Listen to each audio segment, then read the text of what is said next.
breaking news. President Biden speaking about his plans to boost our vaccine supply after having signed several executive orders today. So let's listen in. We've ever undertaken as a nation. I've said that before, but I must say it again because we're going to do everything we can to get it done, but it can go wrong along the way. And so, as I've said in the past, we want to give credit to everyone involved in this vaccine effort, and the prior administration, and the science community, and the medical sphere for getting the program. I didn't do it, I promise. For getting the program off the ground, and that credit is absolutely due. But it's also no secret that we have recently discovered in the final days of the transition, and it wasn't until the final days we got the kind of cooperation we needed, that once we arrived, the vaccine program is in worse shape than we anticipated or expected. A lot of you follow this, and nobody is, I mean this sincerely, the press is the smartest group of people in town. You hone this stuff down clearly. I think you found the same thing. Even before I took office, I announced a new vaccination strategy, which centers on federal leadership and execution for our whole country. And that's why I directed my COVID team to go to work immediately on how we could step up the vaccination efforts and the vaccinations. I'm pleased to announce the first progress in that work today on day 7 of my presidency.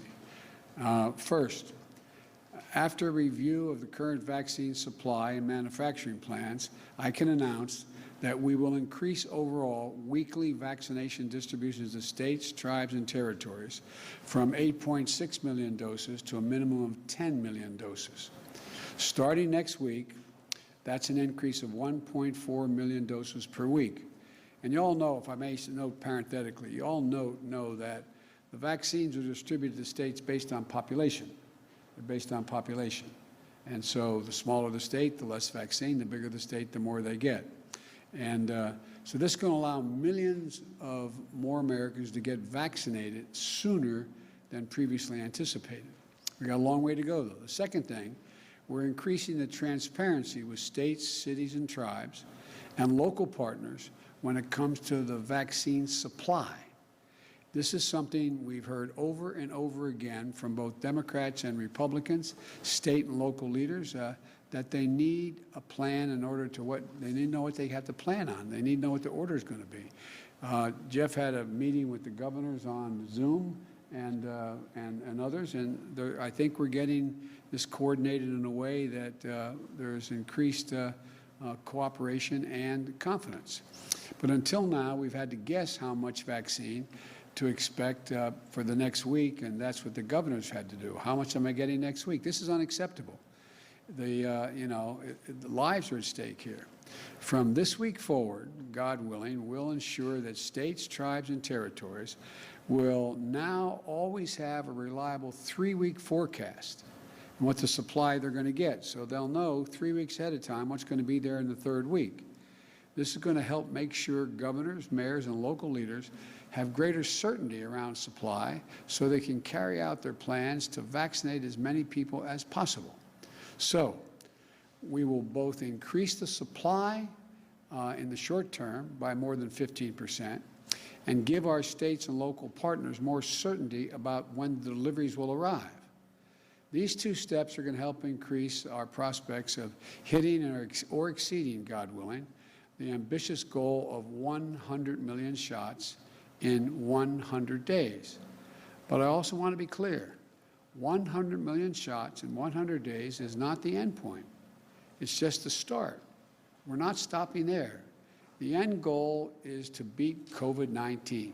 And the way we do that is to get more people vaccinated, which means we have to be ready after we hit the ground, after we hit the goal of 100 million shots in 100 days. Now that means fewer than 100 million people getting totally vaccinated. It means 100 shots. And it means somewhere between 60, maybe less, maybe more million people will have because it requires 2 shots in many cases, not always. So today, I'm directing COVID-19 response coordinator Jeff Zients here to work with the Department of Health and Human Services to increase our total supply of vaccine for the American people. And we believe that we'll soon be able to confirm the purchase of an additional 100 million doses for each of the two FDA-authorized vaccines, Pfizer and Moderna. That's 100 million more doses of Pfizer and 100 million more doses of Moderna. 200 million more doses than the federal government had previously secured. Not in hand yet, but ordered. We expect these additional 200 million doses to be delivered this summer. And some of it will come as begin to come in early summer, but by the midsummer that this vaccine will be there. And the order, and that increases the total vaccine order in the United States by 50%, from 400 million order to 600 million. This is enough vaccine to fully vaccinate 300 Americans by end of the summer, the beginning of the fall. But we want to make, look, I want to repeat, it'll be enough to fully vaccinate 300 Americans to beat this pandemic, 300 million Americans. And this is an aggregate plan that doesn't leave anything on the table or anything to chance, as we've seen happen in the past year. I've said before, this is a wartime effort. When I say that, people ask, wartime? I say, yeah, more than 400,000 Americans have already died. I think it's 411 or 12 have died in 1 year of this pandemic. More than all the people who died all the Americans who died in World War II. This is a wartime undertaking. It's not hyperbole. And as such, I directed the team to be ready to exercise all the authorities I have under the Defense Production Act and expedite these vaccines. And we're using the Defense Production Act to launch full-scale wartime effort to address the supply shortages we inherited from the previous administration. We're going to be working across the government with private industry to ramp up production of vaccine, the protective equipment, the syringes, the needles, the gloves, the swabs, the mask, everything is needed to protect, test, vaccinate, and take care of our people. Well, we've already identified suppliers, and we're working with them to move our plan forward. The biggest problem, I hope you're all asking me by the end of the summer that you have too much vaccine left over. You have too much equipment left over. That's not my worry. I hope that becomes the problem, rather than we somehow find interruptions in supply or access.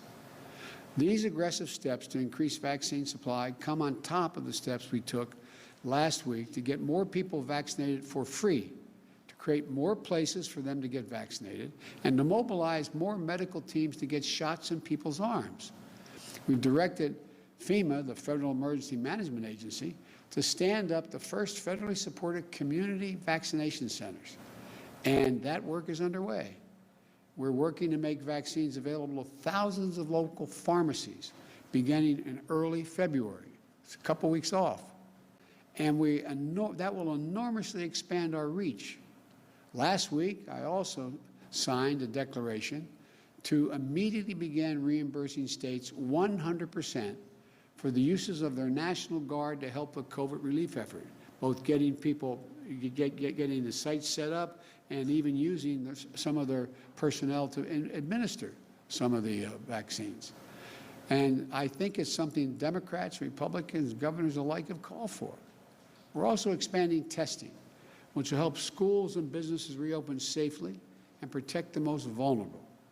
And we formalized the Health Equity Task Force to ensure that equity is at the core of everything we do in urban and rural communities alike, to make sure those people most significantly damaged. We've been bringing you this breaking news here as President Biden speaks now about his plans to boost our vaccine supply. We know Indiana and many states have been struggling with that. He says he's going to increase it by 15%.